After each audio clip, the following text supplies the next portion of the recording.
আমার চীন দেশের বন্ধুটার বলে খুব বেমার, মেডিকেলে বলে ভর্তি হয়েছে, যাই আল্লাহ দেহে আসি গে। Hi friends, what happen? সিং সং মি কুইং কং সা নাও। আরে কি কইলো, কি কইয়া লগালগ মরে গেল গা? বুঝলাম না তো, চীনা ভাষা তো জানিও না।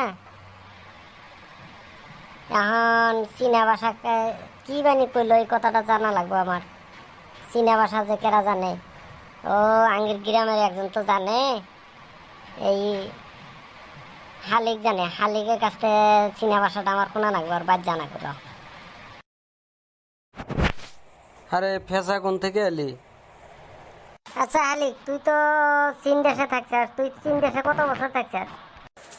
20 বছর থাকছি আমি চীন দেশে, 20 বছর থাকলাম। চীনা ভাষা সব শিখছিস?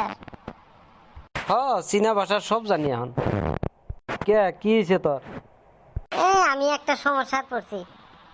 এই আমার বন্ধু একটা চীনা ভাষা দেবেন কি কইলো, কইয়া তো মরে গেল গা। এই হসপিটালে দেখতে গেছি, কি বানি কইয়া মরে গেল গা। তো এই বস্তুটা তো আমার জানা লাগবো। ওই জন্য তোর কাছে ভাবলাম যে তোর কাছে, তুই তো চীনা ভাষা জানোস, তোর কাছে শুনবে নিয়ে গেলাম। কি কইছে কষা দিহি, তার অর্থ কয়ে দিই আমি। কইছে যে সিং সং মিকুং কং সা নাও। ও এটা কইছে নাহি? হ্যাঁ। এটার অর্থ হইলো, এই কুত্তা আমার অক্সিজেনের পাইপ থেকে পা উঠা।